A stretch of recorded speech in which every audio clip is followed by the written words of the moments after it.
흔들리고 우리 찬양 들으시고 우리 찬양하기 시작합니다. 세상 흔들리고 사람들은 변하여도 나는 주를 섬기리. 주님의 사랑은 영원히 변하지 않네. 나는 주를 신뢰해.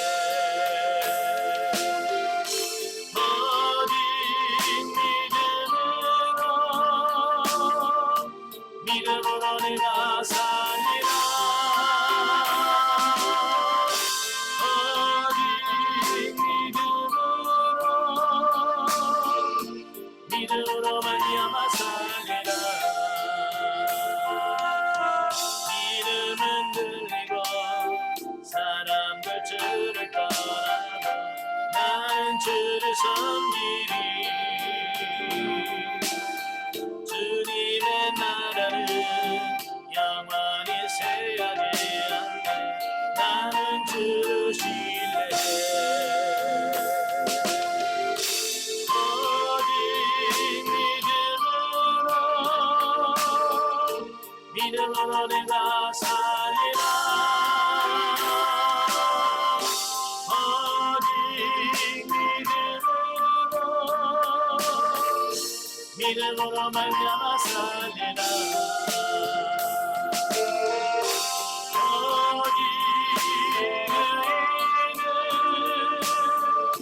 믿음으로 말미암아 살리라.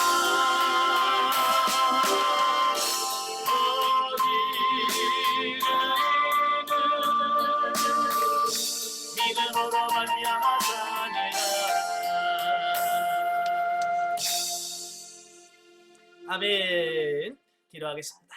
은혜로우신 아버지, 은혜와 사랑을 진심으로 감사합니다. 오늘도 우리를 사랑하셔서 귀한 시간을 가시고 수리대 과정 할 수 있도록 은혜 주셔서 감사합니다. 오늘도 사도행전의 말씀을 나눌 때 성령께서 우리 지각을 여기셔서 깨달아지게 하시고 이제 그 말씀대로 사라져지는 귀한 역사가 우리 가운데 있도록 도와주옵소서. 시종을 주님께 맡겨오며 예수님의 이름으로 감사하며 기도합나이다. 아멘. 예, 오늘은 사도행전 15장 우리 같이 보도록 하겠습니다. 사도행전 15장의 내용은 예루살렘 공회와 그 바울의 제2차 전도 여행의 시작에 관한 말씀을 하고 있습니다. 이 세상에는 참 많은 교회가 있죠. 예, 전주에 보면 참 많은 교회가 있어요. 그래서 무슨 교회가 이렇게 많냐고 할 만큼 많습니다. 자, 그런데 교회가 많으면 많을수록 또 어떤 일이 벌어지냐면 많은 문제가 있어요. 우리 속담에도 가지 많은 나무 바람 잘 날 없다고.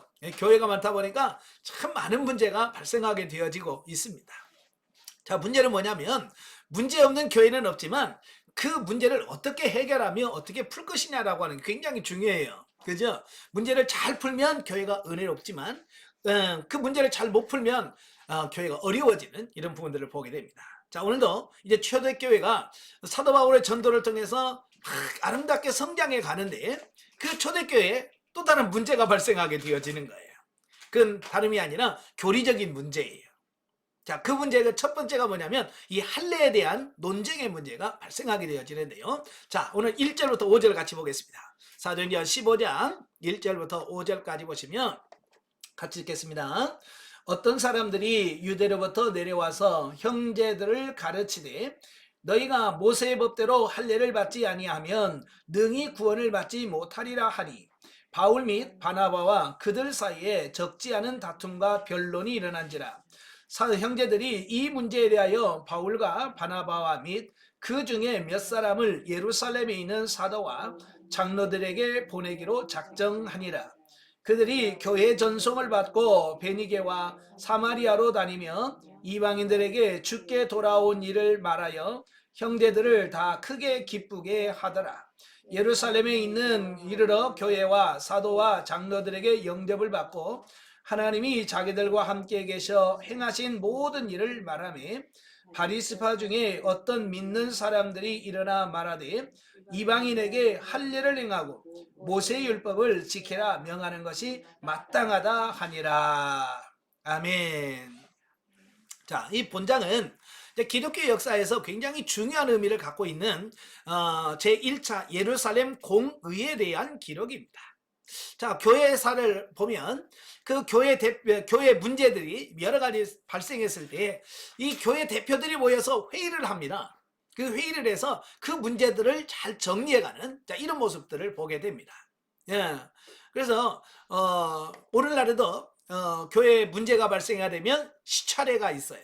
그 다음에 노회가 있고 그 다음에 총회가 있습니다. 그래서 이 문제들을 법적으로도 잘 이렇게 처리해가는 이런 부분을 보게 되어지는데요. 자, 이 예루살렘 이 안디옥 교회에 이 할례에 관한 논쟁으로 인하여 문제가 발생하게 돼요. 그게 뭐냐면, 자, 바울과 바나바가 제1차 전도 여행을 마치고 그를 파송한 안디옥 교회로 돌아왔을 때 율법주의 전통을 간직한 유대인 기독교인들이 유대로부터 안디옥 교회로 찾아와서 이방인들도 모세 율법대로 할례를 받아야 구원을 얻는다고 주장을 하여 교회 안에 분쟁이 발생하게 되었다라고 하는 겁니다. 그러니까 바울이 제1차 전도 여행을 떠납니다. 그래서 2년에서 3년 동안 교회를 비우게 돼요. 그 안디옥 교회를 비운 그 사이에 누가 들어오게 되냐면 유대주의적 율법주의자들이 교회 안에 들어오는 겁니다. 자, 유대주의 율법주의자들이 누구냐면 원래 유대인들인데 그들은 예수 그리스도를 영접하고 기독교로 개종한 사람들이에요. 예. 그러니까 예수를 믿어요. 교회를 다니는데 문제는 뭐냐면 유대인들은 어렸을 때부터 철저하게 율법을 교육을 받는다고 말이에요. 그지? 예. 우리 태교에서부터 유대인들은 이 태교에서부터 율법 교육을 시켜요. 이 뱃속에 있는 아이가 뭘 안다고 그 뱃속에 아이가 생기면 그 아이에게 엄마가 계속해서 하나님의 말씀을 들려줍니다. 그 다음에 태어나면 젖을 때려마자 요즘으로 말하면 유치원 같은 데 보내요. 회당으로 보내면 거기서 그 말도 배우기도 전에 율법을 가르칩니다. 그러니까 어렸을 때부터 철저하게 율법 교육을 받는 겁니다. 그러다 보니까 이들이 그 율법에 대한 어떤 이런 가치관이라든지 이걸로 형성이 돼버리는 겁니다. 그러다 보니까 예수 그리스도를 믿고 구원을 받았음에도 불구하고 어렸을 때부터 배운 그것을 내려놓지 못하는 겁니다. 그래서 교회 와서도 계속 뭐라고 말씀하냐면 옛날에 자기들이 배웠던 그거 그거 해야 된다는 거예요. 그들이 배운 게 뭐예요? 할례 받아야 되고 율법을 지켜야 구원받는다라고 하는 이걸 포기를 못하는 겁니다. 그래서 바울이 없는 사이에 그들이 와가지고 바울이 전도해서 세운 그들에게 야 예수만 믿어갖고는 안 돼. 할례도 행해야 되고 율법을 지켜야 구원을 받는다라고 말하니까 그 바울을 통해서 이신득이에 대한 교리를 통해서 믿음을 갖고 구원받은 사람들이 혼란을 일으키는 거예요. 그죠? 뭐가 맞는 거야 이거? 그죠? 예? 바울은 믿기만 하면 구원받는다고 했는데 이들은 믿어도 할례 받아야 되고 또 율법을 지켜야 구원받는다고 하니까 이제 교회 안에 성도들이 혼란을 일으키는 겁니다. 그러다가 1차 전도 여행을 마치고 바울이 돌아오자마자 이제 그들이 이제 본격적으로 그것이 누가 옳으냐라고 하는 논쟁이 시작되어지는 겁니다. 예. 자, 그래서 바울과 바나바는 복음의 본질과 기독교 공동체의 통일성을 지키기 위하여 안디옥 교회의 모체라고 할 수 있는 예루살렘 교회의 지도자에게 이 문제에 대하여 자문을 구하게 됩니다. 그래서 예루살렘 교회의 지도자들은 이를 해결하기 위하여 공의회를 개최하게 이르렀다라고 하는 겁니다. 자, 여기서 바울의 장점을 하나 볼 수 있어요. 그게 뭐냐면 바울도 사도잖아요. 그러니까 사도적 권위로 내 말이 맞아 라고 할 수 있어요. 그죠? 그런데 그는 내 말이 맞아 라고 말하지 아니하고 그걸 예루살렘에다가 이걸 자문을 구하는 겁니다. 정말 뭐가 맞느냐, 이거 교회의 통일된 입장을 요구한 거예요. 그래서 그 바울의 요구에 따라서 그 예루살렘 공회가 모이기 시작한 거예요. 그러니까 바울은 자기의 의견만을 내세우는 게 아니고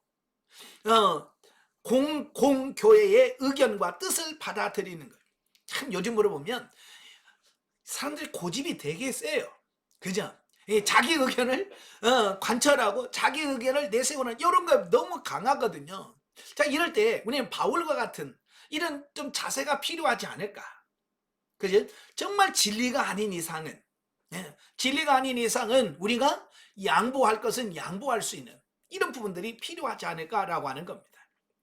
자, 두 번째 단락으로 가죠. 자, 5절부터 21절까지입니다. 5절부터 21절까지 우리 같이 한번 읽겠습니다. 사도와 장로들이 이 일을 의논하러 모여 많은 변론이 있은 후에 베드로가 일어나 말하되, 형제들아, 너희도 알거니와 하나님이 이방인들로 내 입에서 복음의 말씀을 들어 믿게 하시려고 오래전부터 너희 가운데에서 나를 택하시고 또 마음을 아시는 하나님이 우리에게와 같이 그들에게도 성령을 주어 증언하시고 믿음으로 그들의 마음을 깨끗이 하사 그들이나 우리나 차별하지 아니하셨느니라. 그런데 지금 너희가 어찌하여 하나님을 시험하여 우리 조상과 우리도 능히 메어지 못하던 멍에를 제자들의 목에 두려느냐. 그러나 우리는 그들이 우리의 동일하게 주 예수의 은혜로 구원받은 줄을 믿노라 하니라. 온 무리가 가만히 있어 바나바와 바울이 하나님께서 자기들로 말미암아 이방인 중에서 행하신 표적과 기사에 관하여 말하는 것을 듣더니 말을 마침에 야고보가 대답하여 이르되, 형제들아, 내 말을 들으라. 하나님이 처음으로 이방인 중에서 자기 이름을 위할 백성을 취하시려고 그들을 돌보신 것을 시므온이 말하였으니 선지자들의 말씀이 이와 일치하도다. 기록된 바 이후에 내가 돌아와서 다윗의 무너진 장막을 다시 지으며 또 그 허물어진 것을 다시 지어 일으키리니 이는 그 남은 사람들과 내 이름으로 일컬음을 받는 모든 이방인들로 주를 찾게 하려 함이라 하셨으니 즉 예로부터 이것을 알게 하시는 주의 말씀이니라 함과 같으니라. 그러므로 내 의견에는 이방인 중에서 하나님께로 돌아오는 자들을 괴롭게 하지 말고 다만 우상의 더러운 것과 음행과 목매어 죽인 것과 피를 멀리하라고 편지하는 것이 옳으니 이는 예로부터 각성의 모세를 전하는 자가 있어 안식일마다 회당에서 그 글을 읽음이라 하더라. 아멘. 자, 오늘 이 말씀은 이제 사도 바울의 요청으로 예루살렘 공회가 개최가 돼서 진행되어지는 이 모습을 보게 돼요. 보면은 안디옥 교회 자문과 유대 신자들의 문제 제기에 따라서 이 문제를 해결하기 위하여 예루살렘 교회 지도자들이 모여서 공의회를 개최한 사실을 보도하고 있다.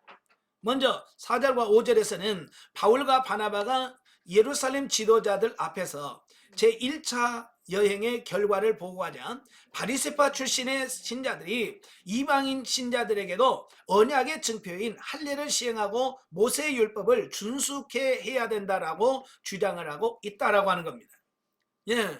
그러니까 사람이 예수 그리스도를 믿고 신앙생활을 해도 그 믿기 전에 가지고 있던 그 가치관을 내려놓는다는 게 얼마나 어려운지를 여기서 보여주는 겁니다. 이들은 누구냐면 예수 믿는 사람들이에요. 지도자들입니다. 그럼에도 불구하고 유대교에서 배웠던 그것을 내려놓지 않는다라고 하는 겁니다. 요즘에도 그렇죠. 이단에 빠졌던 사람들이 후회하고 돌아오잖아요. 돌아와도 그들이 거기서 배운 것들이 이 안에 남아 있어요. 예, 그죠? 그것 때문에 정상적인 신앙생활을 못합니다.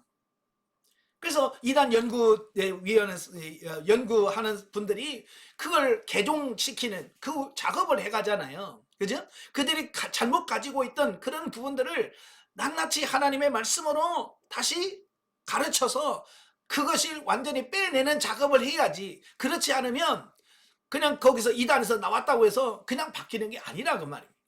그러니까 유대교에서 기독교로 왔지만 그들이 가지고 있는 그걸 내려놓지 못하니까 여전히 교회 안에서도 그걸 계속 주장할 수밖에 없는 겁니다.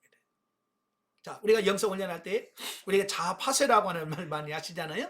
그 자아파쇄라는 게 바로 그런 거예요. 내가 영적으로 세워지기 전에 가지고 있던 내 자의식, 자인식, 내가 옳다고 여겨지는 모든 것들, 그런 것들이 깨어져야만 우리가 바르게 영성적 삶을 살아갈 수 있다라고 하는 거예요.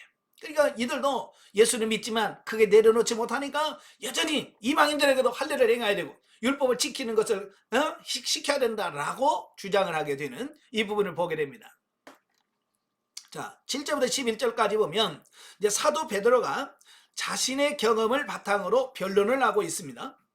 베드로 자신 역시 이방인의 전도에 대한 부정적인 인식을 가지고 있었지만 그 10장에서 보면 고넬료의 가정에 성령 강림의 사건을 경험하면서 이방인 선교가 하나님의 뜻인 줄을 깨닫고 구원은 오직 예수 그리스도를 믿는 믿음으로만 가능함을 선포하게 됩니다.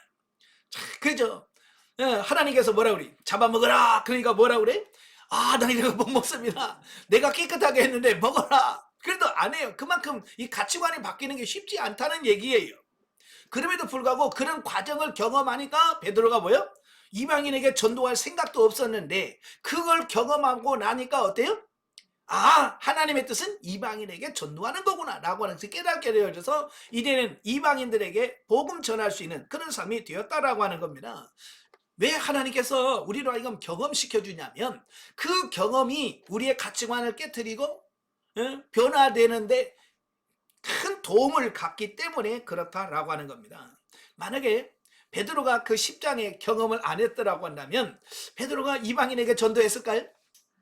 아마 여기 이방인 할례 문제를 했을 때 아마 제일 강력하게 안 됩니다. 그래도 할례 해양에 만약에 그걸 경험하지 않았다면 베드로도 요거 못 내려놨을 거예요. 아마 제일 앞장서서 할례 해야 됩니다 라고 주장했을지도 몰라요.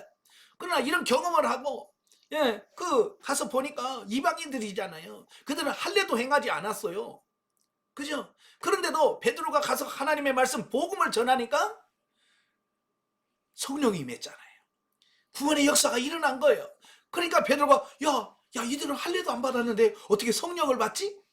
그러면서 깨지는 게 뭐냐면 할례는 구원의 조건이 안 되는구나. 이걸 깨닫게 되어지는 거예요. 그러니까 우리도 이런 우리는 경험주의는 아니에요. 경험주의는 아니지만 경험을 해야 우리의 사고와 가치관이 많이 바뀔 수 있다는 것을 우리가 알 수 있는 거예요. 자, 구원은 오직 예수 그리스도를 믿는 믿음으로만 가능하다. 12절에서 바울과 바나바는 제1차 선교 여행 중에서 나타난 성령의 역사와 이방인들의 복음 영접을 증거함으로써 유대인과 이방인이 동일한 구원의 은혜 안에 있음을 확인시켜 주었다라고 하는 겁니다. 그러니까 이걸 다시 확증하기 위해서 바울이 그 이방인 전도 1차 전도 여행을 한 결과를 보고하는 겁니다. 그러니까 바울이 가서 복음 전하는 그 대상들이 누구냐면 유대인들도 아니고 이방인들이에요. 그들은 할례도 받지 않은 사람들이에요. 그럼에도 불구하고 복음을 받고 나서 그들이 어떻게 돼요? 예수 그리스도를 영접하고 구원을 받는다는 거예요. 그냥 그걸 쭉 설명을 하는 거예요. 그냥 베드로의 그 경험과 바울의 경험을 비춰보았을 때 구원의 할례는 상관이 있다 없다?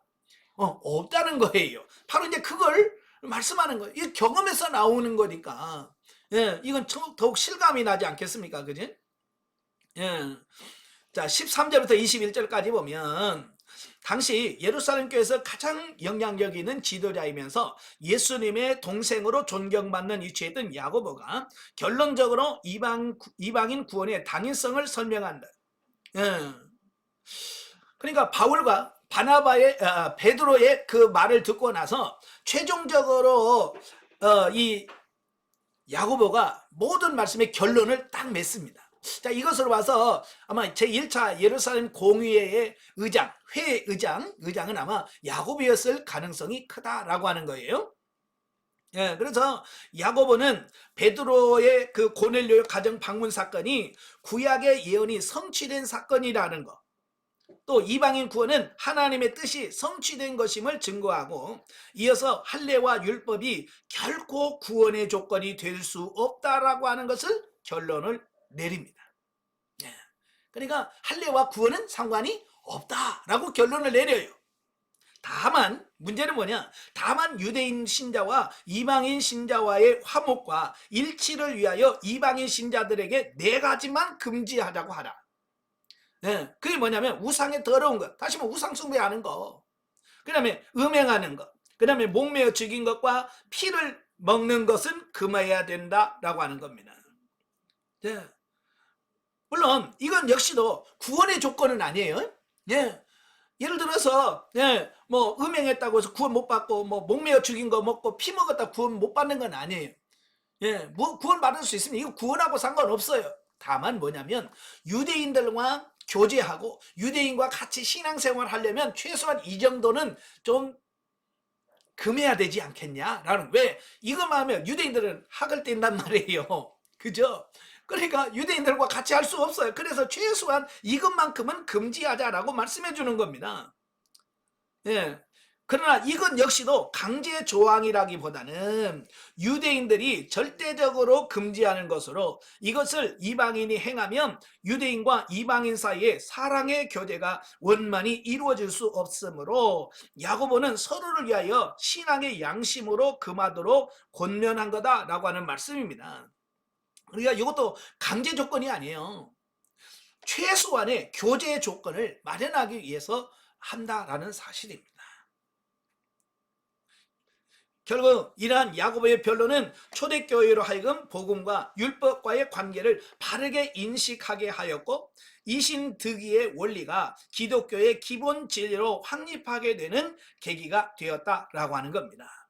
그러니까 이런 제1차 예루살렘 공의를 통해서 기독교의 교리가 하나가 완성이 되어지는 거예요. 구원은 믿음으로 받는 거지 할례로 받는 것은 아니다라고 하는 그 교리가 여기서 확정되어지고 체계화된. 그래서 그 뒤로도 계속 문제가 있을 때마다 그 지도자들이 모여서 이런 걸 하나씩 정리해 갑니다. 그래서 나중에는 삼위일체론을 논하다가 삼일체론을 정리하고, 그 다음에 뭐 성령이 아버지께로만, 하나님 성부로부터만 오느냐, 성자께서 같이 오느냐, 뭐 이런 뭐 논쟁들, 또 성경은 어디까지 인정할 거냐, 그래서 성경 66권을 정경화하는 거라든지, 이런 많은 논쟁들을 바로 이런 회의를 통해서 체계화해 갔다라고 하는 것이죠. 또한 야고보의 변론은 공회로 하여금 바울의 이방 선교의 당위성과 정당성을 강화하여 바울로 하여금 이후 전도 사역을 더욱 힘있게 감당할 수 있는 계기가 되었다라고 하는 겁니다. 그러니까 지금까지는 어찌 보면 바울만 저쪽으로 이신승의 또는 이신득의에 대한 교리를 선포했어요. 그러다 보니까 외롭죠. 그렇죠? 그런데 이제는 교회에서 공개적으로 공식적으로 이걸 인준해 준 거잖아요. 그죠? 이신득의가 이 교회 이름으로 공식적으로 인준되어지는 거예요. 그래서 바울은 이걸 가지고 자신 있게 이제 증거하고 선포할 수 있게 되었다라고 하는 부분이에요. 그리고 어찌 보면 바울에게 굉장한 자신감을 불어넣는 계기가 됐다라고 보는 거죠. 이로 볼 때 예루살렘 공회는 이방인 신자의 할례 문제로 개최되었지만 궁극적으로는 이방 선교를 위한 성령님의 역사요, 바울 전도 여행을 돕기 위한 하나님의 섭리였다라고 하게 되어집니다. 같이 보면 이방 선교를 하고 있는 그 바울의 어깨에다가 날개를 달아준 것 같은 그런 효과가 있었다라고 보는 겁니다. 자, 넘겨서 22절부터 35절까지 22절부터 35절까지 보겠습니다. 자, 이에 사도와 장로와 온 교회가 그 중에서 사람들을 택하여 바울과 바나바와 함께 안디옥으로 보내기를 결정하니, 곧 형제 중에 인도자인 바사바라 하는 유다와 실라더라 그 편에 편지를 붙여 이르되, 사도와 장로된 형제들은 안디옥과 수리아와 길리기아에 있는 이방인 형제들에게 문안하노라. 들은즉 우리 가운데서 어떤 사람들이 우리의 지시도 없이 나가서 말로 너희를 괴롭게 하고 마음을 혼란하게 한다 하기로, 사람을 택하여 우리 주 예수 그리스도의 이름으로 위하여 생명을 아끼지 아니하는 자인 우리가 사랑하는 바나바와 바울과 함께 너희에게 보내기를 만장일치로 결정하였노라. 그리하여 유다와 실라를 보내니 그들로 이 일을 말로 전하리라. 성령과 우리는 이 요긴한 것들 외에는 아무 짐도 너희에게 지우지 아니하는 것이 옳은 줄 알았노니, 우상의 제물과 피와 목매어 죽인 것과 음행을 멀리할지니라. 이에 스스로 상가면 잘 되리라. 평안함을 원하노라 하였더라. 그들이 작별하고 안디옥에 내려가 무리를 모은 후에 편지를 전하니, 읽고 그 위로한 말을 기뻐하더라. 유다와 실라도 선지자라 여러 말로 형제를 권면하여 굳게 하고 얼마 있다가 평안히 가라는 전송을 형제들에게 받고 자기를 보내던 사람에게로 돌아가리. 바울과 바나바는 안디옥에 유하며 수다wan 다른 사람들과 함께 주의 말씀을 가르치며 전파하니라. 아멘. 자, 이건 무슨 말이냐면 예루살렘 공회에서 결의한 것을 통보하는 거예요. 왜냐하면 안디옥 교회에서 그 문제를 제기했잖아요. 그죠? 그러니까 그 문제를 제기한 그 교회다가 서면과 또 이 사도들을 통해서 공식적으로 선포하는 거죠. 자, 우리도 그러죠. 국회에서 법을 정합니다. 국회의원들이 모여서 법을 제정해요. 그래서 제정한 다음에 그걸 대통령에게 올립니다. 그러면 대통령이 그걸 점검하고 이게 맞다 그러면 어떻게 해요? 공포를 하죠. 예. 공포를 하면 어떻게 되냐? 정식적으로 그게 효력을 발휘하게 돼요. 만약에 지금도 그러잖아요. 대통령이 그 마음에 안 들어. 그러면 거부하는 거예요. 다시 제하라. 그러잖아요. 그럼 이제 공포를 하면 그게 법적인 효력을 발휘하는 것처럼 여기서 공회에서 정의한 것을 안디옥 교회에 문서로 전달하는 장면을 소개하고 있습니다. 자, 이거 굉장히 중요해요. 사람의 법적인 부분에는 이 말로 하는 것도 효력이 있겠지만 가장 법적으로서 효력을 발휘하는 것은 뭐냐면 문서예요. 예. 그래서 문서는 항상 중요한 거예요. 자, 즉 예루살렘 공회가 바울과 바나바와 함께 유다와 실라를 안디옥 교회에 파송할 자로 택하여 그들의 편에 예수 그리스도의 은혜 외에는 구원이 없다는 것. 예, 그러니까 예수 이름 외에는 구원받을 다른 게 없다라고 하는 것을 선포하고, 그 다음에 율법의 멍에를 이방인에게는 지우지 말아야 한다는 취지에서 이방인 선거의 할례 의무를 폐지하고 그 4가지 금지 사항만을 지키도록 하기로 정하고 이를 기록한 공식 문서를 전달하도록 의결한 조치와 바울 일행이 안디옥에 도착하여 그 결의 사항을 교회에 전하자 안디옥 교회가 매우 큰 기쁨으로 즐거워하는 가운데 날로 흥왕하는 모습을 보여준다라고 하는 겁니다. 사실 교회 안에 이 신학적인 문제 있잖아요. 이단론 이게 발생하면 교회가 굉장히 시끄럽습니다. 예, 우리나라도 그 신천지에 몇 명이 들어가서 교회를 뒤집어 놓는 경우가 많았어요. 예? 그래서 한국교회에 비상이 걸렸잖아요. 이 신학적인 논쟁은요 굉장히 커요. 여러분, 전쟁 중에서 무슨 전쟁이 제일 악랄하냐면 종교 전쟁이에요. 이 역사를 보면 이 종교 간의 전쟁이 일어나면 정말 피비린내 납니다. 일반 땅 뺏어 먹고 뭐 돈 뺏기 위한 전쟁보다도 이 종교 전쟁은요 진짜 처참해요. 그만큼 상대방에게 공격력이 가장 강한 게 뭐냐면 이 신학적인 이런 부분들이에요. 예. 그래서 이 공회에서 그걸 딱 명쾌하게 그걸 쫙 해결해 줬잖아요.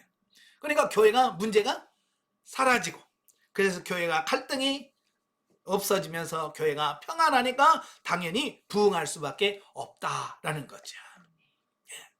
자, 그 다음에 이제 36절부터 42절까지 보겠습니다. 36절부터 41절 다 같이. 며칠 후에 바울이 바나바더러 말하되 우리가 주의 말씀을 전한 각 성으로 다시 가서 형제들이 어떠한가 방문하자 하고 바나바는 마가라 하는 요한도 데리고 가고자 하나 바울은 밤빌리아에서 자기들을 떠나 함께 일하러 가지 아니한 자를 데리고 가는 것이 옳지 않다 하여 서로 심히 다투어 피차 갈라서니 바나바는 마가를 데리고 배 타고 구부로로 가고 바울은 실라를 택한 후에 형제들에게 주의 은혜에 부탁함을 받고 떠나 수리아와 길리기아로 다니며 교회들을 견고하게 하니라. 아멘. 자, 바울과 바나바의 분열과 제2차 전도 여행의 시작에 대한 말씀을 해요. 그러니까 예루살렘 공회에서 이방 선교를 공식적으로 인정받는 바울은 이 안디옥 교회에서 사역하던 중에 1차 전도 여행 당시에 세웠던 교회들을 다시 돌아볼 것을 바나바에게 제의합니다. 참 여기를 보면 뭘 발견하게 되냐면 바울의 그 선교에 대한 열정을 볼 수가 있는 겁니다. 그는 2년에서 3년 동안 1차 전도 여행을 하고 왔잖아요. 그 와서 다시 또 가보고 싶은 거예요. 예, 다시 가고 싶은 거예요. 그래서 2년도 치기 전에, 2년도 채 되기 전에 바나바에게 가자. 예, 가서 우리가 1차 전도회 한 그 교회가 잘 되고 있는지, 예, 또 이단들이나 이런 잘못된 상황이 와서 또 교회가 어렵지는 않는지 우리 가서만 그들을 보살피자라고 하는 그런 의견을 갖게 되어집니다. 예. 사실 안디옥 교회는 이제 어느 정도 자립을 할 수 있는 데까지 성장했으나 다른 지역의 교회들은 매우 미약하여 항시 위험한 상태였다. 예, 그죠? 예. 왜냐하면 사도 바울이 뭐 몇 년 동안 있으면서 복음 전한 게 아니잖아요.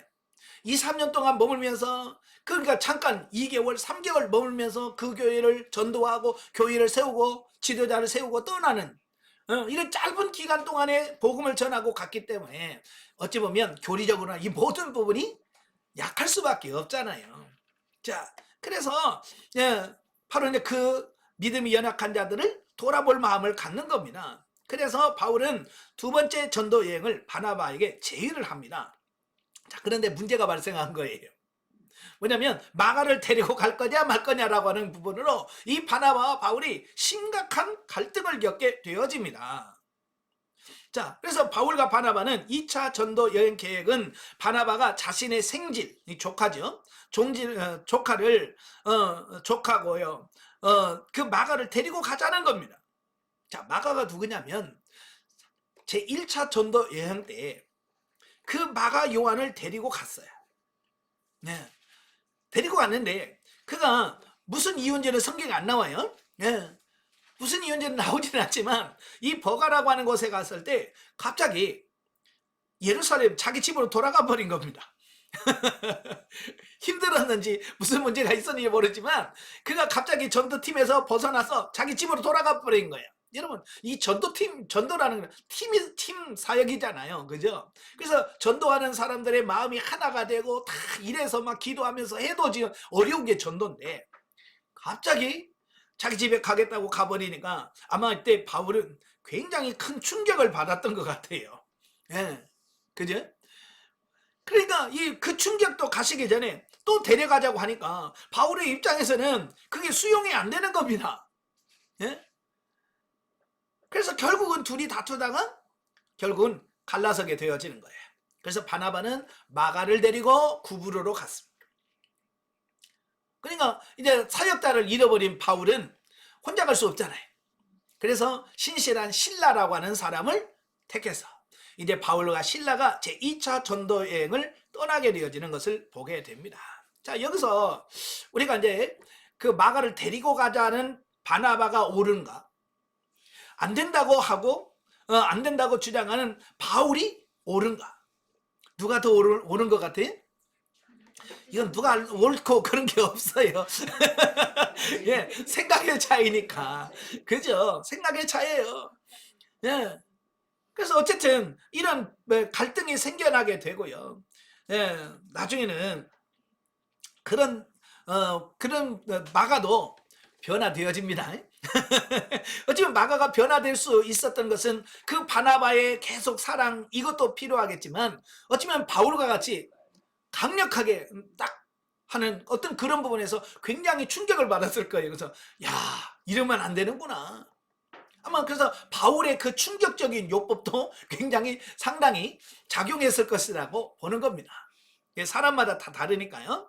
자, 바울과 바나바의 결별은 이방 선교라는 중대한 과업을 위기에 빠지게 하였지만 하나님은 두 사람의 결별로 이방인 전도 사역이 지연되거나 중단된 것이 아니라 오히려 이방인 전도가 두 집단으로 나뉘어져 결과적으로는 더욱 강력하게 진행되었다라고 하는 겁니다. 그러니까 왜 갈라져? 라고만 생각하면 안 되고요. 갈라짐으로써 어때요? 전도팀이 두 팀이 된 거예요. 그래서 긍정적인 부분도 있더라고 하는 겁니다. 어쩌면 교회도 보면 그렇잖아요. 교회도 싸워. 싸우는 건 좋지 않죠. 자, 그런데 어때요? 싸우다가 교회로 둘로 나뉘어졌어요. 그럼 어찌 보면 교회가 둘로 나뉘어졌다는 것은 그만큼 사역지가 넓혀진다는 긍정적인 부분도 있죠. 그렇다고 해서 교회 맨날 싸우고 갈라지라는 말은 아니에요. 그러니까 꼭 한 단면만 보지 말라는 얘기예요. 그죠? 한 단면만 보고 저건 나쁜 거야 라고 정죄하지 말고 그 속에 하나님이 또 무슨 뜻이 있을까? 그걸 볼 수 있는 눈이 있어야 된다 그 말입니다. 자, 바울은 예루살렘 교회의 한 지도자이면서 로마 시민권을 가지고 헬라어를 유창하게 구사하는 그 신라를 동역자로 하여서 선교에 큰 도움을 받았고요. 바나바는 마가 요한을 동역자로 삼고 그를 훌륭한 선교사로 성숙시켰다라고 하는 것을 보게 됩니다. 그래서 이 바나바의 헌신이 얼마나 족하니까 사랑스럽기도 하겠지만, 예, 그를 키우고 싶어하는 그 삼촌의 마음이 있잖아요, 그죠? 이를 바르게 세워야 되는데 그 안타까운 마음이 마가를 데리고 가서 그를 기도하면서 그를 만들어요. 그래서 그 마가가 성장해요. 그래서 마가복음을 기록한 그 마가가 바로 이 마가예요. 예. 뿐만 아니라 그는 또 베드로를 만나게 되고 베드로를 통해서 신실하게, 예, 신앙 훈련을 받습니다. 그래서 나중에 베드로가 그 마가를 가르쳐서 뭐라고 말하냐면 내 아들이다, 내 믿음의 아들이다라고 합니다. 그러니까 이 어렸을 때 그 1차 전도여행 때 나 힘들어 나 집에 갈래 했던 그런 연약한 마가가 아니라 이제는 성장하고 성숙한 마가가 됐더라는 겁니다. 디모데후서 4장 11절에 보면 바울도 나중에는 이 마가의 성장을 인정합니다. 그래서 디모데에게 뭐라 그래요? 디모데야, 너 올 때 마가도 데리고 와라. 마가도 데려와라. 예? 그가 나의 일에 유익하니라. 예, 전에는 나 걔하고 가려면 난 안 가 그랬던 바울인데도 그가 성장하고 변화되니까 이제 그도 나의 일에 유익한 자로 바뀌어. 이건 뭘 말합니까? 예, 우리가 신앙이 그냥 정체되면 안 돼. 변화되고 성장하고 성숙하게 되면 무익한 사람도 어느 순간에 유익한 사람으로 바뀌어지고, 예, 하나님 앞에 크게 쓰임받을 수 있는 그런 사람이 된다는 것을 기억하시길 바래요.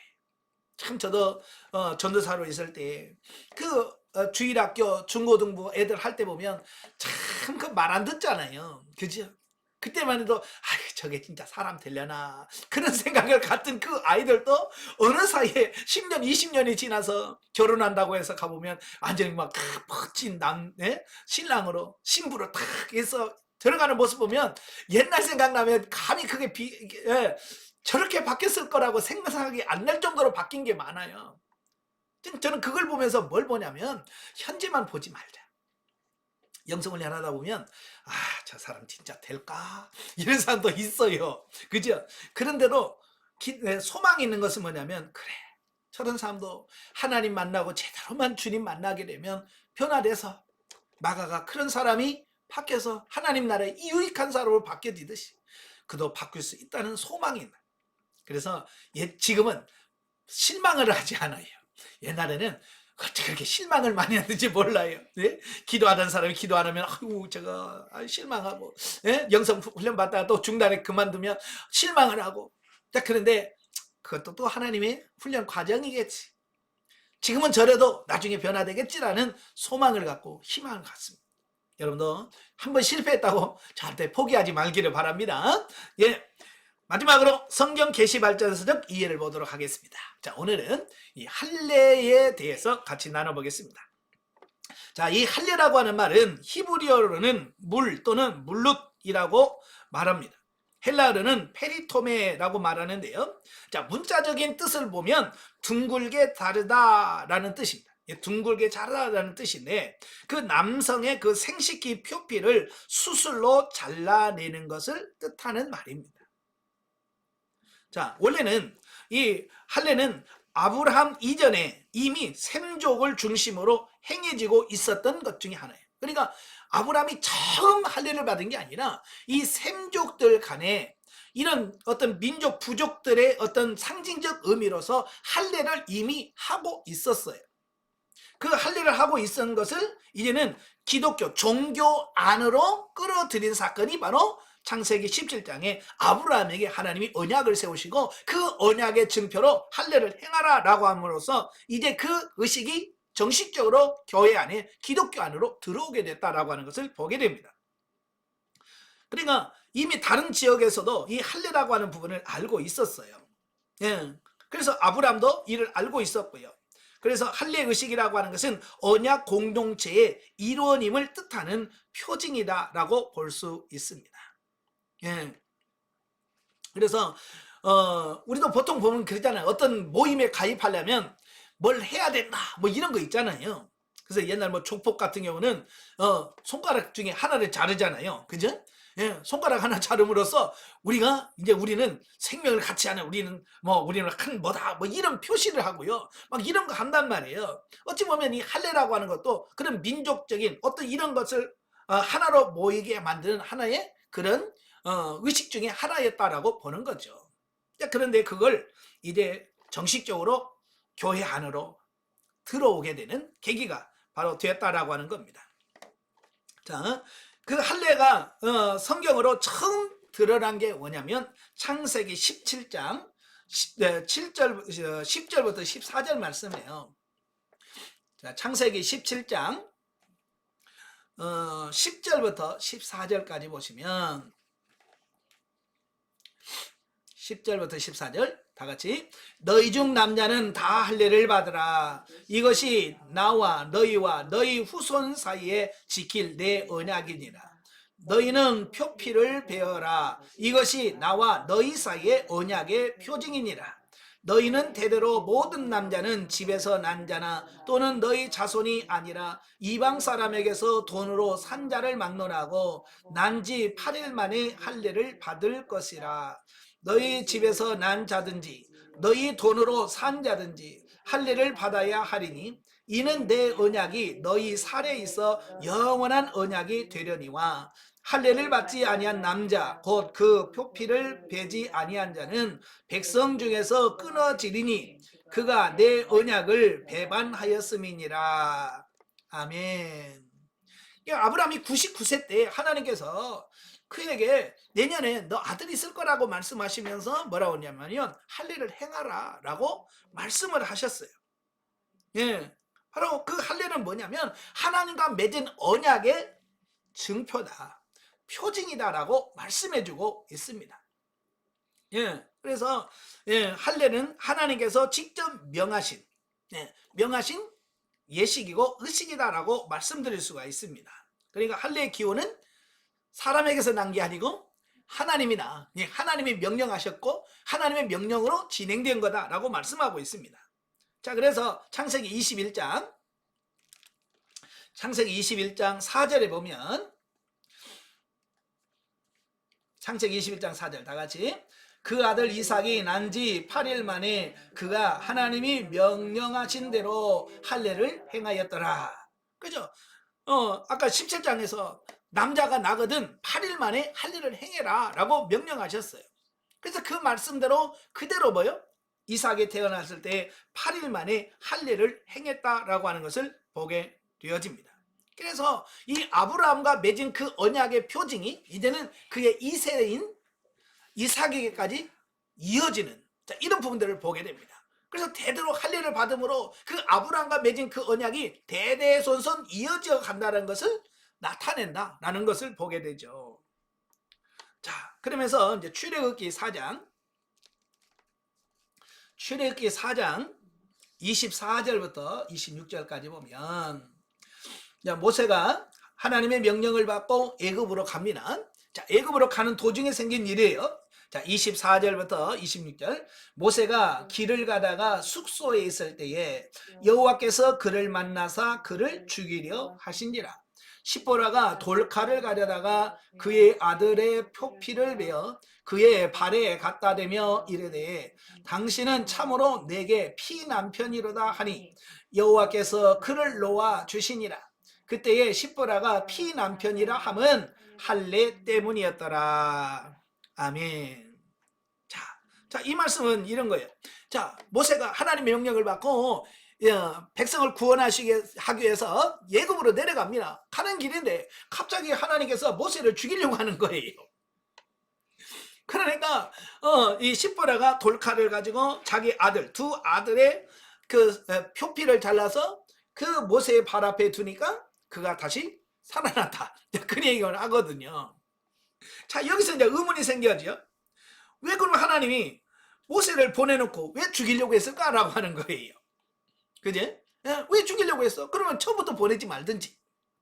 그런데 여기서 하나님께서 교육하고 가르치려고 하는 게 있다 그 말입니다. 그게 뭐냐면 자, 자녀에게 할례를 안 함으로써 하나님의 언약이 언약에 동참하지 않았다는 것을 깨우쳐 주기 위해서 그렇다라고 하는 거예요. 그러니까 모세는 혈통적으로는 유대인이지만 사실 성장은 어디서 했어요? 애굽 왕국에서 성장했잖아요. 그러니까 이 할례의 의미가 뭔지를 잘 모르는 겁니다. 그래서 자기 아들을 낳아도 할례를 행하지 않았어요. 왜요? 언약 백성이라고 하는 거, 이 언약의 표징이라는 걸 어찌보면 모세도 정확하게 모르는 겁니다. 그러니까 자기 아들에게 안 했겠죠. 예. 그래서 하나님께서는 뭐냐면 그 언약의 표징이 있어야만 하나님의 구원에 동참할 수 있다라고 하는 것을 모세로 하여금 깨닫게 하는 겁니다. 그런 거예요. 네 자식도 할례 안 시키면서 누구 구원하겠냐? 자, 어떤 그런 얘기겠죠.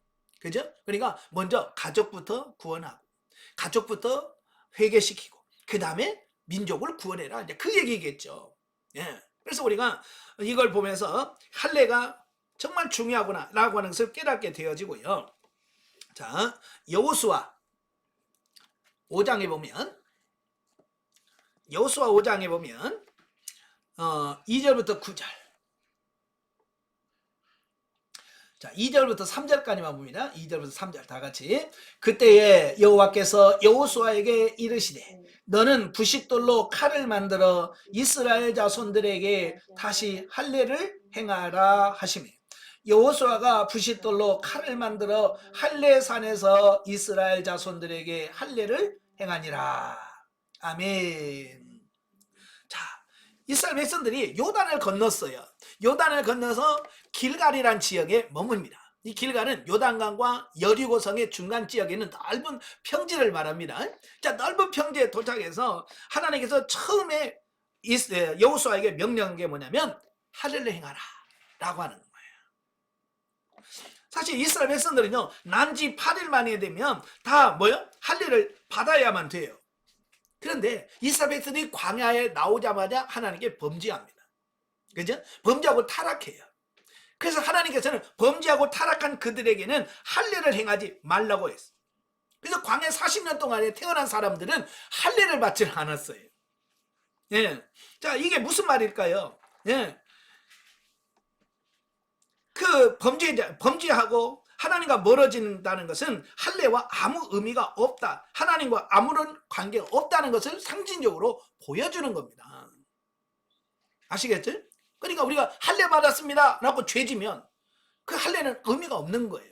그래서 범죄하고 타락한 그들에게, 믿음이 없는 그들에게는 하나님의 자녀가 될 수 없다라고 하는 것을 상징적으로 보여주기 위해서 할례를 행하지 않았던 거예요. 자, 그러다가 이제 요단강을 건넜잖아요. 요단에 건너서 하나님이 약속한 적과 꿀이 가나안 땅에 왔어요. 이제는 뭐가 돼야 돼요? 하나님의 언약 백성이 되어야 되는 거예요. 그러려고 하다 보면 뭐 해야 돼요? 하나님의 언약 백성이 되었다는 표징이 있어야 되잖아요. 그 표징이 뭐라고요? 할례라는 거예요. 그래서 가나안 땅에 들어오자마자 하나님께서는 여호수아에게 부싯돌을 만들어서 할례를 행하라 라고 명령하셨던 거예요. 이 할례를 행함으로써 이제 이스라엘은 하나님과 언약 관계가 형성되어진 이것을 말씀하고 있는 겁니다. 그러니까 할례는 굉장히 중요한 거죠. 예. 자, 여기까지 우리가 봤을 때, 자, 오늘은 할례에 대해서 말씀하죠. 자, 할례. 구약 시대는 이 할례가 뭐냐? 할례는 예표와 모형과 그림자인데요. 자, 여기서 구약에서의 할례는 뭐냐면 몸의 할례입니다. 다시 말하면 육체에다가 행하는 할례입니다. 그죠? 그래서 남지 8일 만에 할례를 행하도록 만들었어요. 그래서 이것은 뭐라고 그랬어요? 이건 뭐라고 했어요? 표징이에요, 표징. 근데 요것만 끝나는 게 아니에요. 이제 시간이 흘러가면서 이 몸의 할례가 예레미야에 가면 뭘로 바뀌냐면 마음의 할례로 바뀌어요. 자, 예레미야 4장 4절. 예레미야 4장 4절. 다 같이.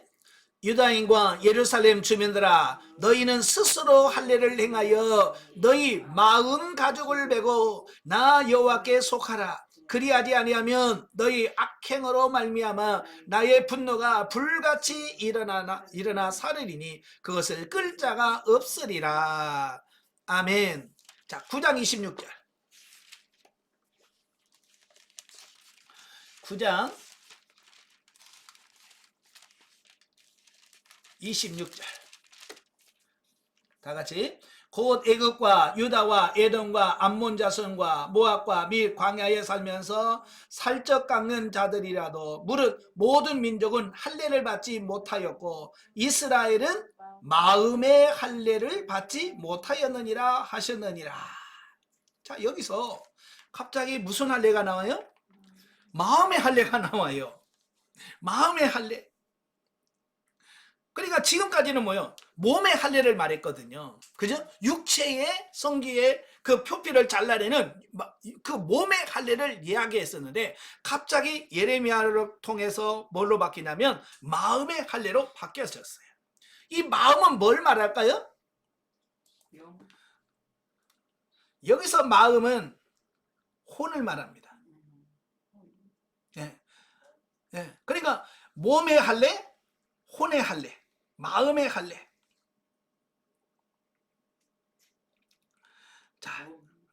자, 이 마음의 할례는 혼에서의 변화를 의미하는 겁니다. 그게 바뀌어져야 돼. 그러니까 이스라엘 백성들이 실패한 이유가 뭐냐면 몸의 할례가 전부라고 생각한 거예요. 그지? 몸의 할례 전부라고 생각하고 몸의 할례에 머물러서 그냥 난지 8일 만에 할례를 행하면 그냥 내가 할 일 다 끝났고 너는 이제 하나님의 백성이고 너는 이제 구원 받았어 라고 하는 거기서 끝나버린 거예요. 그러다 보니까 이스라엘 백성이 시간이 올라가면서 점점점 뭐요? 타락하게 되고 하나님과 멀어지게 되는 결과를 가져왔다는 겁니다. 그래서 하나님께서는 그들에게 야 몸의 할례만 아니라 이제는 마음의 할례까지 가야 돼 라고 해서 몸의 할례에서 마음의 할례까지 계시 발전사적으로 발전해야 된다라고 말씀해 주고 있습니다. 그래서 많은 그 선지자를 통해서 계속해서 말씀하는 게 뭐냐면 마음의 할례를 받아라. 그래서 시가 구약의 후반부로 가면 많은 선지자들이 몸의 할례보다 마음의 할례를 더 강조하는 이런 쪽으로 흘러가게 돼요. 예. 자, 그래서 예수님 당시 때까지만 해도 뭐요? 이 몸의 할례는 계속 이했고요. 그 다음에 마음의 할례, 예수님도 마음의 할례를 강조를 많이 합니다. 예. 그래서 이제 오늘 본문에 보면 사도행전 15장에 보면 이제 몸의 할례는 뭐예요? 이제 그 역할을 다 끝난 거예요. 예수 그리스도가 이 땅에 오셔서 십자가에 못 박혀 죽으심으로 인해서 이제 그 몸의 할례는 효과가 뭐예요? 없어졌어요. 네, 효력을 상실해 버린 거예요. 그래서 오늘 본문에 본 것처럼 15장에서 더 이상 이방인들에게 뭐 하지 말자? 예, 할례를 행하지 말자. 예, 이방인들은 할례를 받지 말자 하자. 왜? 할례는 구원이 아니라는 거예요. 할례는 구원이 아니라고 하는 것 때문에 더 이상 몸의 할례는 더 이상 하지 말자라는 거예요. 그죠? 그래서 신약시대에 와서 성령시대에 와서 이제 더 이상 할례에 대한 부분을 하지 않도록 했습니다. 그러면 이 신약시대는 뭐가 계속돼야 돼요? 몸의 할례는 아니더라도 마음의 할례는 계속돼야 돼요. 그죠? 예. 그래서 이어서 로마서 12장 2절 마음을 새롭게 함으로 변화를 받아. 자, 그게 바로 마음의 할례거든요. 결과적으로 그게 마음의 할례에 대한 말씀을 하고 있거든요. 자, 그래서 이제 로마서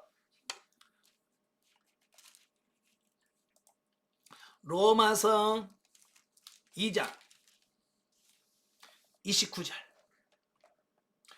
자, 28절 29절을 보겠습니다. 로마서 28장 29절 다 같이. 무릇 표면적 유대인이 유대인이 아니며 표면적 육신의 할례가 아니니라.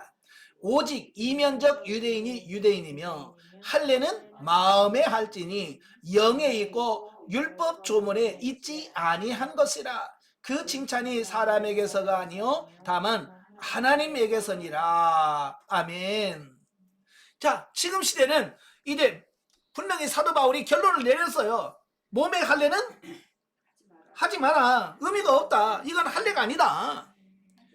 뭐 하라고요? 오직 할례는 마음에 할지니 마음의 할례를 행하라. 네.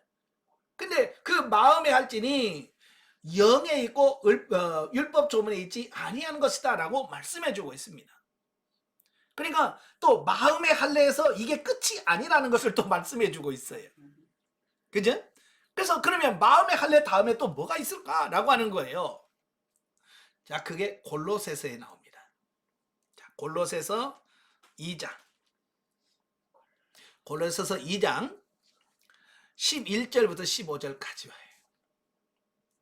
자, 11절부터 15절까지인데요. 11절만 같이 읽겠습니다. 다 같이. 또 그 안에서 너희가 손으로 하지 아니한 할례를 받았으니 곧 육의 몸을 벗는 것이요 그리스도의 할례니라. 아멘. 자, 여기서 바울이 뭐라고 말씀해요? 무슨 할례? 그리스도의 할례. 예? 그리스도의 할례라. 이 그리스도는 뭐라고 써요? 육의 몸을 벗는 것. 육의 몸을 벗는 것. 이게 뭐냐? 이게 그리스도의 할례라고 말씀해 주고 있습니다. 자, 육의 몸을 벗는 게 뭐냐? 그럼 죽으라는 얘기냐? 예, 죽으라는 얘기예요. 자, 옛사람이 죽어지고 이제는 오직 예수 그리스도로 사는 것. 그죠? 바로 이게 그리스도의 할례다라고 말씀해 주고 있습니다. 예. 그래서 오늘 이 시대는 몸의 할례가 아니라 이제는 마음의 할례 차원을 뛰어넘어서 그리스도의 할례 수준까지 가야 된다라고 말씀해 주고 있습니다. 그래서 내가 그리스도와 함께 십자가에 못 박혔나니 그런즉 이제는 내가 산 것이 아니요 오직 내 안에 그리스도께서 사신 것이다. 예, 나로 사는 삶이 아니라 이제는 그리스도로 인하여 사는 삶이 이게 뭐냐? 그게 진짜 할례다. 이 할례의 진정한 의미가 이렇게 계시적으로 발전되어져 간다는 것을 기억하시면 좋겠습니다. 아시겠죠? 근데 아직도 유대인들은 아직도 할례 수준에 머물러서 할례를 받아야 구원을 받는다. 예, 그렇게 주장하고 있다 그 말입니다. 이제는 몸의 할례는 이미 끝났습니다. 예수 그리스도의 십자가의 사건으로 몸의 할례는 이미 그 시대가 지나간 거예요. 이제는 마음의 할례와 그리스도 할례로 살아가는 그 단계다라고 보게 됩니다. 어때요? 마음의 할례가 이루어졌어요? 혼의 변화가 있습니까? 혼의 구원이 이루어졌나요? 여러분 가치관이 바뀌어졌나요? 예, 당연히 그 가치관이 바뀌어져야 됩니다. 거기서 끝나는 것이 아니라 이제는 나는 죽고 오직 예수 그리스도 살아가는 그리스도의 할례까지 가야 돼. 자, 결론을 맺겠습니다. 구약의 할례는 언약 백성의 증표였지만 신약 시대에는 몸의 할례가 아닌 마음의 할례가 참 유대인의 표징이다. 예. 이제 마음의 할례 거기서 끝나는 것이 아니라 뭘로 가야 된다고요? 그리스도의 할례로 가야 된다라고 말씀해 주고 있습니다. 물론 바울은 할례 그 자체를 부정하진 않았어요. 예. 할례 그 자체를 부정하려 할례 받으면 지옥 가 이런 말 아니에요. 왜냐하면 그가 2차 전도여행을 떠나서 디모데를 만나게 돼요. 디모데를 만났을 때 디모데에게는 뭘 행했어요? 할례를 행했어요. 만약에 할례 행해서 지옥 간다 그러면 바울이 디모데에게 할례를 행했겠습니까? 자, 그러면 왜 그러면 할례는 구원받는데 지장 그 문제가 없다고 하놓고 왜 또 디모데에게는 할례를 행하냐? 예. 라고 말할 때 이 디모데는 유대인이잖아요. 예, 아버지는 헬라인이지만 어머니는 유대인이에요. 예, 유대인들은 둘 중에 하나가 유대인이면 그냥 유대인으로 인정해주는 그런 룰이 있습니다. 그래서 디모데는 유대인들이에요. 그러니까 유대인인데 이 디모데가 할례를 행하지 않으니까 유대인들에게 뭐가 안 되냐면 교제가 안 되는 거예요. 왜냐하면 유대인들은 나 유대인인데 그러면 유대인들 뭐래요? 너 할례했어? 그거예요. 그래서 할례했어 안 했어? 안 했어 그러면 너 상대 안 해. 그러니까 유대인들하고는 접근이 안 되는 거예요. 할례를 행하지 않으면 유대인들에게 전도할 수 있는 이게 없어져 버리는 거예요. 그래서 디모데는 유대인 구원 할례는 구원과 상관이 없지만 유대인들을 대상으로 전도하기 위해서는 그가 유대인이 돼야 돼. 그래서 구원과 상관없지만 그를 할례를 행했어요. 왜? 유대인 전도를 위해서. 그러나 디도는 이는 완전히 부모가 다 이방인이에요. 그러니까 디도도 목회자지만 이 디도는 이방인을 선교할 사람이지 유대인을 상대할 사람은 아니거든요. 그러니까 디도는 할례가 필요가 없는 거예요. 그래서 디도는 할례를 행하지 않고 유대인의 피가 섞인 디모데는 유대인들에게 전도하기 위해서 할례를 행한 거예요. 예, 아시겠죠? 자, 다만 구원은 구원의 조건이 아니다. 예, 그냥 단지 유대인을 상대로 해서 그들을 전도하고 복음 전하기 위한 수단으로 할례를 했을 뿐이다. 몸의 할례를 했을 뿐이다라고 말하는 겁니다. 자, 우리는 이제 몸의 할례 시대가 지났어요. 이제는 마음의 할례, 우리의 혼의 가치관이 새롭게 바뀌어지는 데 우리의 삶이 예수 그리스도처럼 바뀌어져가는 이 그리스도의 할례까지 수준으로 가는 저와 여러분이 되실 줄로 믿습니다. 기도하겠습니다. 은혜로우신 아버지 감사합니다. 오늘 많은 유대인들이 할례를 받지 않으면 구원을 받지 못할 것처럼 생각을 해서 정말 많은 그리스도인들을 혼란에 빠뜨렸습니다. 그러나 예루살렘 공의를 통해서 할례는 구원과 아무 관계가 없다는 것을 말씀하고 있습니다. 하나님, 몸의 할례가 아니라 이제는 마음의 할례, 더 나아가서 그리스도의 할례가 진짜 할례라는 것을 말씀했사오니 오늘 우리의 마음이 바뀌어지게 하옵소서. 우리 혼의 가치관이 바뀌어지게 하시고 또 우리 옛사람이 죽어지고 오직 예수 그리스도로 다시 사는 우리가 되어 그리스도의 할례까지 이루는 우리가 되어지게 하옵소서. 예수님의 이름으로 감사하며 기도합나이다. 아멘. 하나님께 드립니다.